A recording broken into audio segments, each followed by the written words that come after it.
everyone. Welcome to Choreo Chats. I'm Dana Woodruff, and I am the Professional Program Manager for Dance Canvas. And I'm very excited because today we're chatting with our Executive Artistic Director, Angela Harris. Hello. Hi, Dana. The tables have flipped. They have. So, how are you? What have you been up to? How are you feeling? Etc. Well, been in the house a long time. So going a little stir crazy. It has taken a while for me to wrap my head around planning for uncertain times. It took a while to get some inspiration going again, and I think that's normal. And so I have to accept that that's normal because it doesn't feel normal. But I am excited to see what's in the future. I know it'll be different, and it may change how we all do things as dance professionals, as presenters, as choreographers. But, sometimes change is good, and sometimes things happen for reasons. So I just have to be okay with being able to shift and pivot. Right. And kickball change and yes, I think we're all sharing that together and trying to figure out the best way forward, which isn't easy. So I wanted to ask about your choreographic background. I know a lot about your performing background and educational background, but where did all this choreography begin? You know what's interesting? I know a lot of professional dancers want careers on stage. Like that's their goal, to be a professional ballet dancer or a professional dancer with a company. Mine was always to be a professional choreographer. And so I started dancing when I was young, but I actually started by watching my aunts in dance classes. So I was really young, 5, 6 years old, and I would go to her dance classes. She went to college for dance, and I would be sitting in the room, and I always found myself watching the choreographers. And then I would go home and I would create dances. My aunt actually put me in classes with her instructor, Stephanie Powell.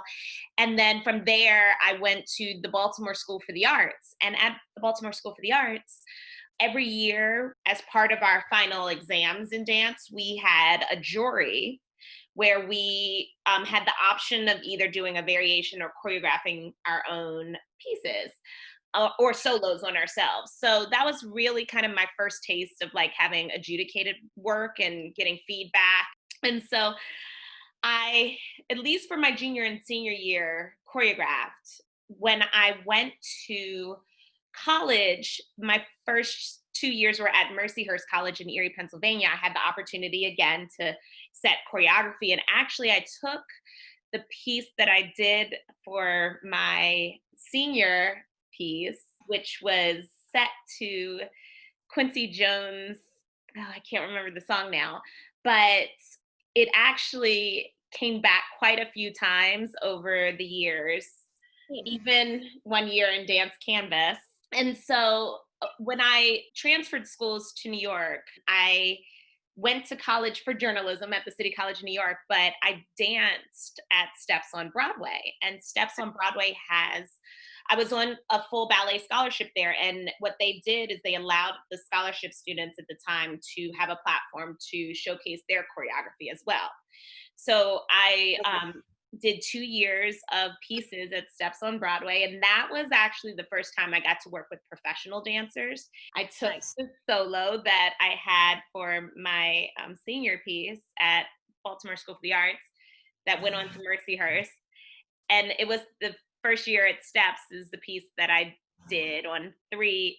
I made it a trio. And then the second year, I choreographed another piece, Scintillation, that actually came back a few times too. So I got in the habit of taking work and growing it.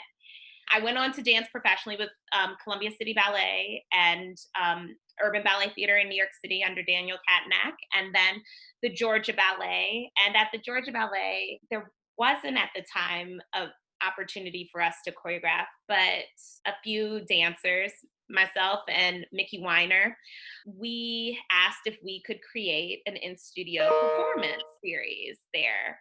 And so we got the dancers together and created this in-studio series that was just the dancers.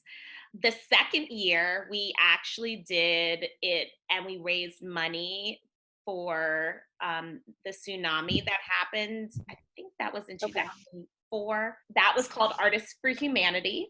And it was my first experience using this choreographic platform, getting other companies to join in and doing this on a larger scale. So I left Georgia Ballet as a dancer, but took kind of the skills that I learned in doing those platforms, and that was the start of Dance Canvas. You got a taste for the producing aspect, not just worrying about your own thing, but incorporating other elements. Right. The production. Neat. And I just wanted to circle back for a moment about how you had this one choreographic idea and you grew it and it changed and you altered it to fit what you needed it to. And I think that's a really important point, because I think sometimes we think we have to generate new. And you really don't. Sometimes you still have more to say. I think the piece that we will be viewing is Crossing Over, one of your beautiful ballets. And can you talk a little bit about that process? A lot of my work takes different elements of my training and background, but the base of everything that I do is ballet, because I love ballet. I love watching ballet. I love doing ballet. And I've been trained by a lot of different teachers, but the heart of the movement quality that I have kind of lived in my time at Dance Theater of Harlem with some of my teachers growing up is the Balanchine world. And I really love neoclassical movement qualities. And when I was thinking about what to do for that particular show, we were moving from a small theater into a larger space. And so I really wanted to take the opportunity to use a bigger cast of dancers, challenge myself to work with a corps de ballet, because a lot of my other works have been trios or duets or smaller pieces, just because those were the dancers that I had available. Right. So I got a cast of 8 dancers. Similarly, though, to like really developing the work, we did it in the summer as with just 5 dancers to just work on some movement, and then expanded it to a larger cast of dancers. Brought in a harpist because I really fell in love with these Debussy music tracks and thought it would be lovely live to have a harpist playing live. And then I actually saw a quote in a dance magazine, and I don't know the quote exactly, but it's something along the lines of there's still something to say in ballet. Yeah. The steps are there and they've been there forever, but it really is a technique that could be put together in lots of different ways. And so that's what I wanted to try with Crossing Over.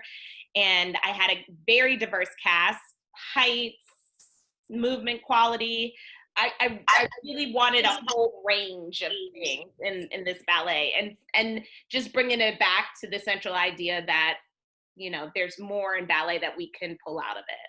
Yeah, it was so lovely. I still remember all the different sections and just the group work. I think that's always a challenge. How do you use all these bodies who don't dance together normally? Normally if it's a corps de ballet, they are in class together and rehearsing together. And we had about 4 months, I think, which is not a lot of time in theory to build a ballet. Right, exactly. Oh, wonderful. Thank you so much, Angela, for this Choreo Chat. And now we're going to be watching an excerpt from Crossing Over, and I hope you enjoy. Enjoy, guys.